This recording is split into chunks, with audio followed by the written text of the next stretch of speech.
योसेफले उनलाई आफ्नो पुत्रको रूपमा स्वीकार गरेर आफ्नो साथमा राखे। तर हेरोद राजाले उनलाई मार्ने निधो गरेको हुनाले उनीहरू मिश्र देशमा गए र हेरोद राजाको मृत्यु नहुन्जेलसम्म तिनीहरू मिश्र देशमा नै बसे।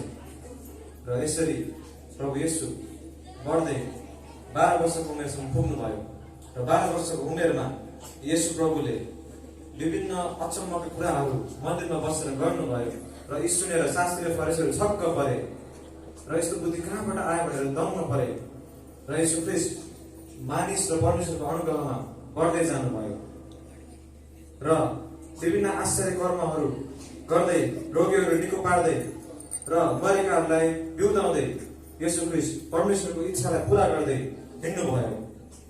र यसरी येशू ख्रीष्टले आफ्नो सेवाकार्य गर्दै गर्दा येशू ख्रीष्ट गेत्सेमनी बगैँचामा प्रार्थना गरिरहनु भएको छ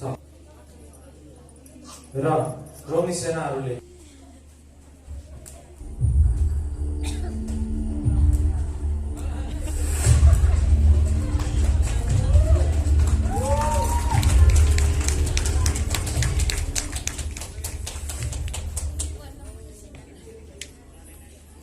यसरी येशूलाई रगताम्य हुने गरी कोराले प्रहार गरेर तिनीहरूले येशूको निन्दा गरे र येशूलाई यहुदीहरूका राजा भनेर निन्दा गर्दै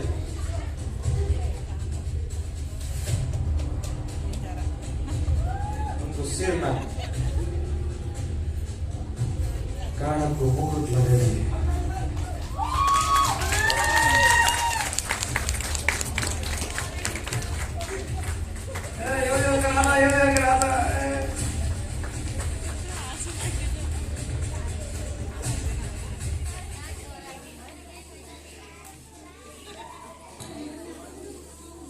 र यसरी उनलाई कुटेर पिटेर रगताम्य बनाएर त्यो गरौँ क्रुस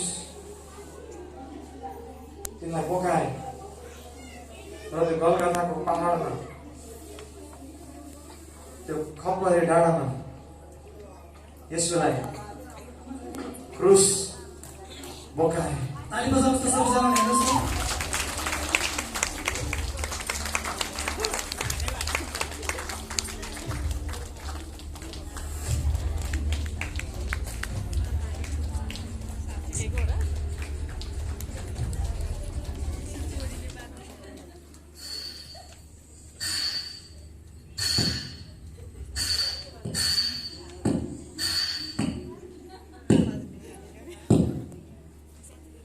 हातमा काटी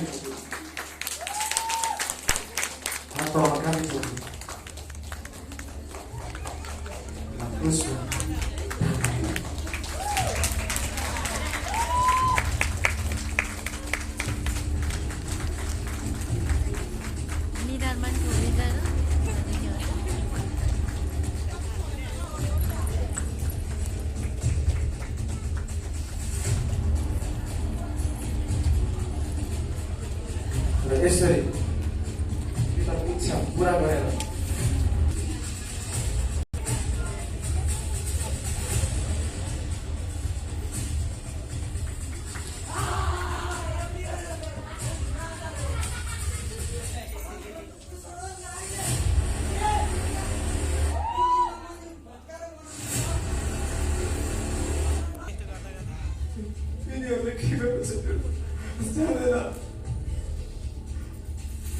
तिनीहरूलाई हेर्नुहोस्,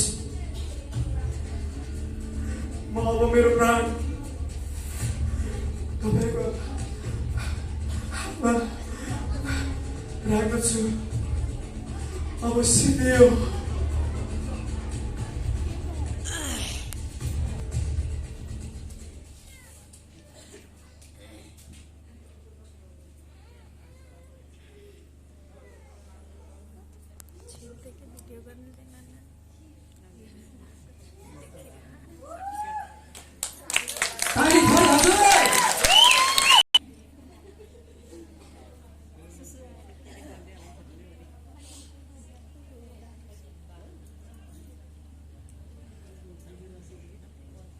छोरा, हाम्रो निम्ति येशू ख्रीष्टले कति दुःख भोग्नु भएको रहेछ।